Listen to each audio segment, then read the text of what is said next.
Life in the city. Life in the city is full of activity.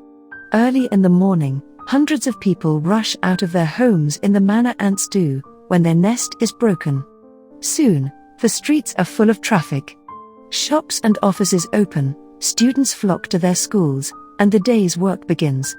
The city now throbs with activity, and it is full of noise.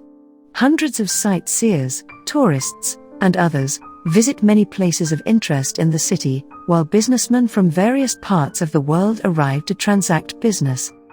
Then, towards evening, the offices and day schools begin to close. Many of the shops are too close. There is now a rush for buses and other means of transport. Everyone seems to be in a hurry to reach home. As a result of this rush, many accidents occur. One who has not been to the city before finds it hard to move about at this time. Soon, however, there is almost no activity in several parts of the city. These parts are usually the business centers. With the coming of night, another kind of activity begins. The streets are now full of colorful lights. The air is cooler, and life becomes more leisurely. People now seek entertainment. Many visit cinemas, parks, and clubs, while others remain indoors to watch television or listen to the radio. Some visit friends and relatives, and some spend their time reading books and magazines. Those who are interested in politics discuss the latest political developments. At the same time, hundreds of crimes are committed. Thieves and robbers, who wait for the coming of the night, become active, and misfortune descends upon many. For the greed of a few, many are killed, and some live in constant fear. To bring criminals to justice, the officers of the law are always on the move. Workers and others, who seek advancement in their careers, attend educational institutions, which are open till late in the night. Hundreds of them sit for various examinations every year. The facilities and opportunities that the people in the city have to further their studies and increase their knowledge of human affairs are indeed many. As a result, the people of the city are usually better informed than those of the village, where even a newspaper is sometimes difficult to get. The city could therefore be described as a place of ceaseless activity. Here, the drama of life is enacted every day. The value of a dollar bill? If you tried to pay for something with a piece of paper, you might run into some trouble. Unless, of course, the piece of paper was a $100 bill. But what is it that makes that bill so much more interesting and valuable than other pieces of paper? After all, there's not much you can do with it. You can't eat it, you can't build things with it, and burning it is actually illegal. So what's the big deal? Of course, you probably know the answer. A $100 bill is printed by the government and designated as official currency, while other pieces of paper are not. But that's just what makes them legal. What makes a $100 bill valuable, on the other hand, is how many or few of them are around. Throughout history, most currency, including the US dollar, was linked to valuable commodities, and the amount of it in circulation depended on a government's gold or silver reserves. But after the US abolished the system in 1971, the dollar became what is known as fiat money, meaning not linked to any external resource, but relying instead solely on government policy to decide how much currency to print. So which branch of our government sets this policy? The executive, the legislative, or the judicial? The surprising answer is none of the above. In fact, monetary policy is set by an independent Federal Reserve System, or the Fed, made up of 12 regional banks in major cities around the country. Its Board of Governors, which is appointed by the President and confirmed by the Senate, reports to Congress, and all of the Fed's profit goes into the U.S. Treasury. But to keep the Fed from being influenced by the day-to-day vicissitudes of politics, it is not under the direct control of any branch of government. So why doesn't the Fed just decide to print infinite $100 bills to make everyone happy and rich? Well, because then the bills wouldn't be worth anything. Think about the purpose of currency, which is to be exchanged for goods and services. If the total amount of currency in circulation increases faster than the total value of goods and services in the economy, then each individual piece will be able to buy a smaller portion of those things than before. This is called inflation. On the other hand, if the money supply remains the same while more goods and services are produced, each dollar's value would increase in a process known as deflation. So which is worse? Too much inflation means that the money in your wallet today will be worth less tomorrow, making you want to spend it right away.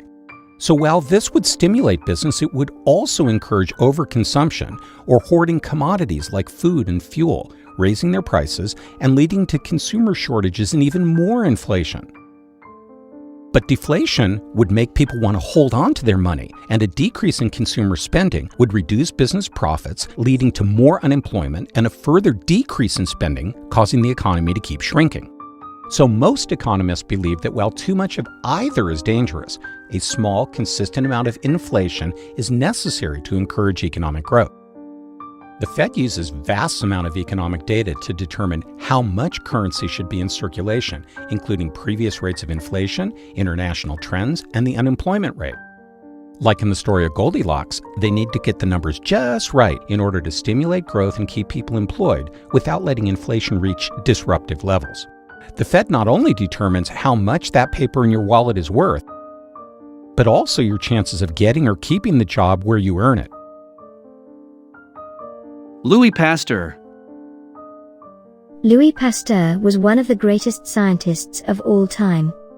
Pasteur made very important discoveries in biology and chemistry, and the techniques he developed helped greatly to develop medical science and the agricultural and food industries.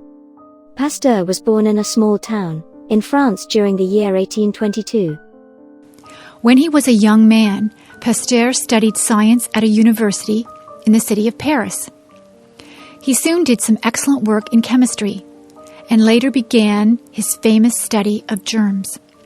Pasteur was one of the first scientists to understand that many diseases could be caused by extremely small invisible organisms. Only a few other scientists had believed this before Pasteur.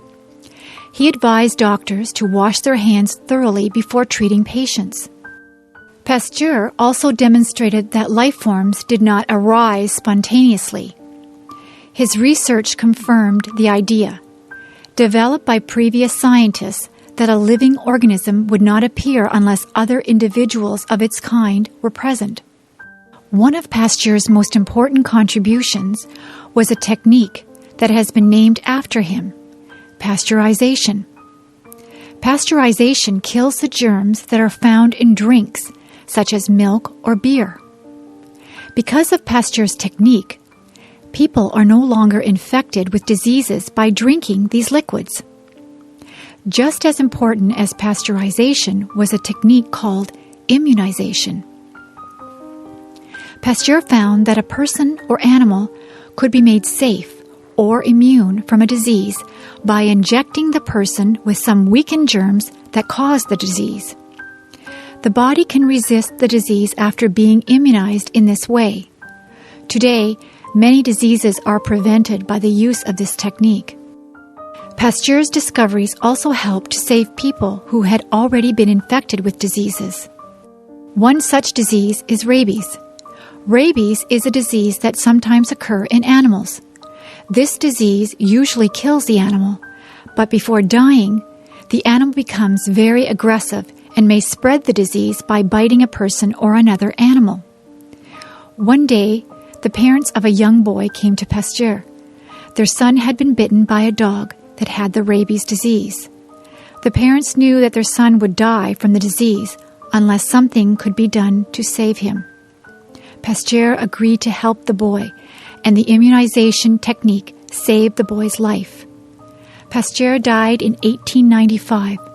He was greatly admired around the world for his achievements, which have helped all of mankind. Today, Pasteur is considered to be the greatest figure in the history of medicine.